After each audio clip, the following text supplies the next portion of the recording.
I'm sitting here with the Frederick Mayor, Michael O'Connor. Mr. Mayor, it's been a while since I interviewed you last. Lots of things have changed in this world. We have a pandemic on our hands and a lot of political unrest and civil unrest across the country. But before we get started, I wanted to ask you how you and your lovely family is faring during these difficult times since March.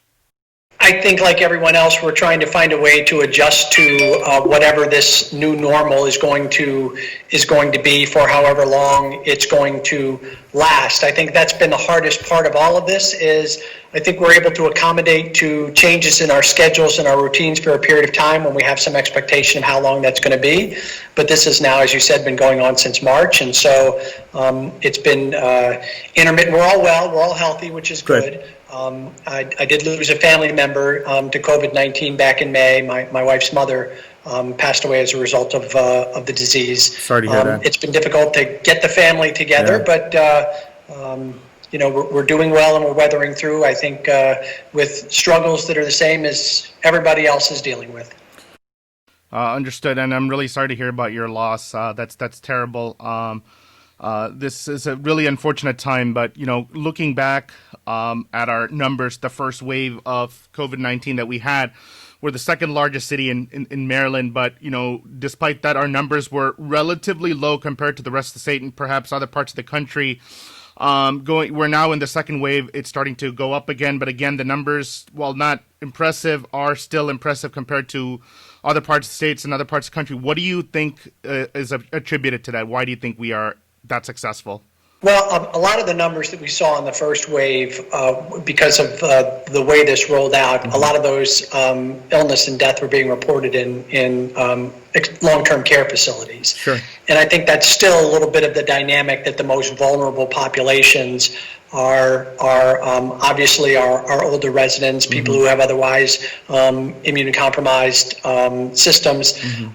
I think one of the things that we've benefited from here in Frederick County is that the county executive and myself have been really consistent and aligned in the message that we've tried to provide to our residents. So we know it's difficult on businesses, we know it's difficult on individuals and families, but an aligned message and being consistent in the words we're using and what we're trying to tell the community, I think has gone a long way to having most of our residents understand that this is a significant public health crisis and that the simple things that people can do, like wear a mask and keep your distance when you are able to and practice good personal hygiene, are messages that we have repeated over and over again. And I think that has as much to do, and that's been reinforced to a certain degree by the actions that the governor has taken as well, that we've followed along with. So I think consistency of message more than anything else has helped us. Fantastic. And you think that same message, the same strategy will help us through the second round? Obviously, people are weathered and battle hardened from what's happened. We've obviously taken steps back and went steps forward and then back again. Obviously, it's not an ideal situation. So would you say it's the same strategy for a second time, is to have that confident, consistent message, or are you trying something else in addition to that, sir? Well, we know people are fatigued, which is the hard part. And as I said at the beginning, we still don't know how long this is going to last. Yes. A vaccine is coming, but when the vaccine is available, it's not going to be widely available at first. So we're going to have to continue to live within these parameters into 2021, probably through the first quarter of 2021, maybe moving a little bit farther than that. We know, based on the science, that mask wearing and distancing and hand hygiene are our best combatants in helping us as a community fight this. And so we shouldn't fight that. We should fight together, unified, and doing the things that we know can help. And that will allow us to make sure that our businesses can continue to operate at the highest degree possible, that families will not be affected by the economic pain of closing businesses and setting capacity limits. Those are things that no one wants to do. Yes. And they're only necessary if people aren't doing the other things that are necessary to preserve public health. Yeah, so in other words, in order to preserve the normalcy that we can, we need to have some sort of compliance with scientifically proven principles, like you said, like washing hands and masking. And they're relatively small bars that we're asking people to jump over. I am it's a little bit difficult for me to understand how asking people, and I know, it gets couched in a mandate, but even mandating that people wear a mask, Yeah. given what we're up against, represents a hardship that people would fight against from a political perspective. Sure. That does not make sense to me. Correct. I have to agree with you. Being a man of science myself, being a scientist in my daytime role, and having seen SARS affect a place where I grew up. I grew up in Hong Kong, and I remember going back on the tail end of the SARS epidemic, if you will. The compliance and the masking and the hygiene and, sort of staying away, staying off the streets and maintaining that social distance really got us through that. Now, SARS was a little bit smaller, but the same rules apply when you amplify it that much more. So I do have to agree with you that those things do work, and I'm glad to see that message come down from the government. What do you, based on the governor's rules and, ideology that he passes down based on consulting from his level of government and, at Hogan's level, when do you determine at our level, at your level, at the city level, if we need to exceed what the recommendations are? How do you make that decision, and what basis do you use to make those decisions?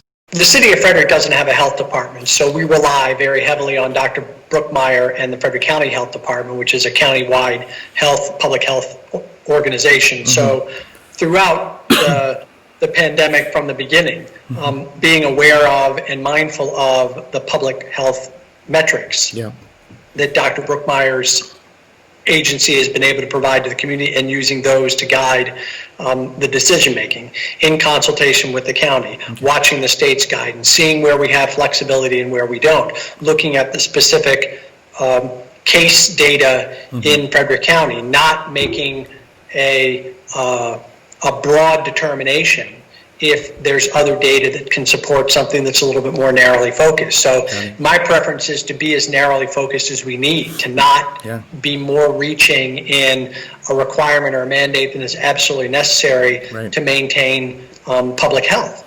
And I'm grateful for the relationship and the resource of Dr. Brookmeyer and the Frederick County Health Department, because I think it's certainly been difficult on me from a political realm as mayor.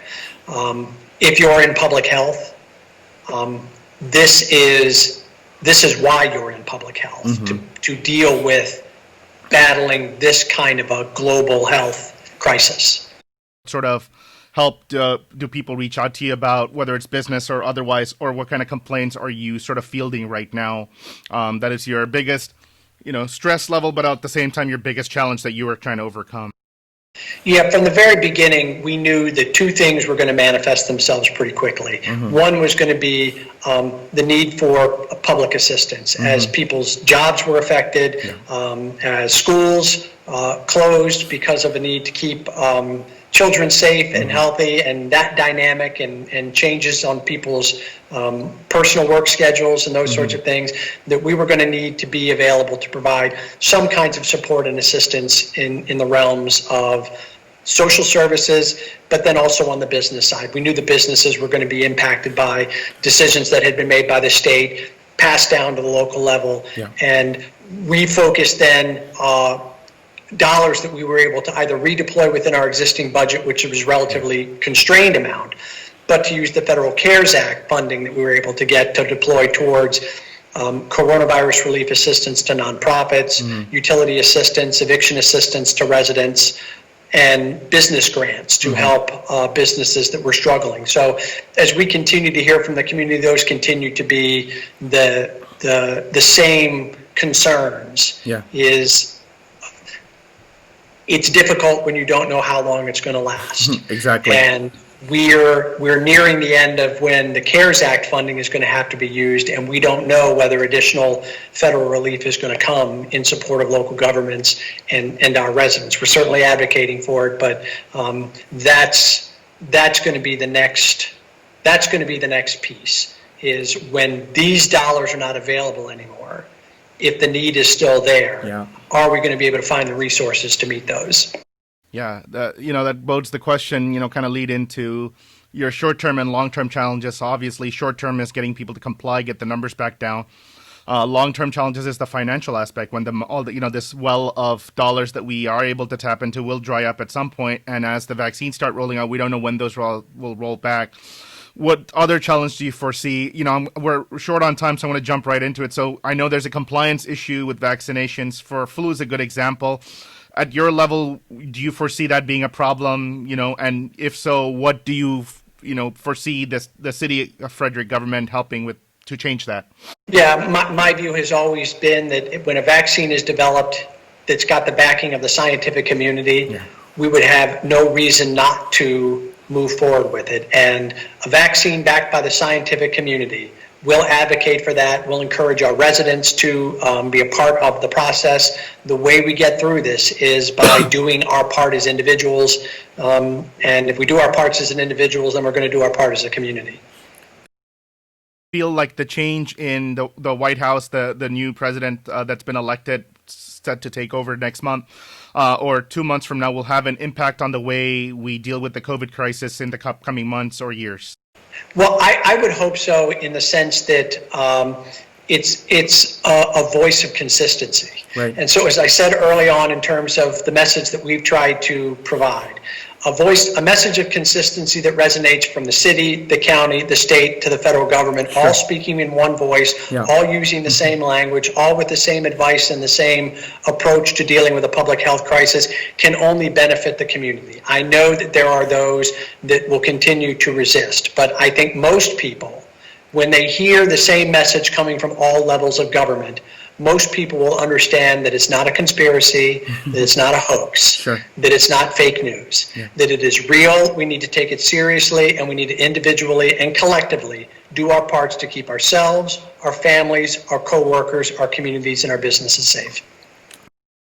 Mr. Mayor O'Connor, we're out of time now, but what we could do is do a touch-up in a few months, see if situation has changed. Maybe you can do an update then. I really appreciate your time. I know you're a busy man, and appreciate your leadership, and I hope the consistent message is across the board, and we all come together as a country and get over this challenge that's been posed to us. Thank you for your time, sir. Thank you. I wish everybody a happy holiday season and a prosperous new year. Thank you, sir. You too.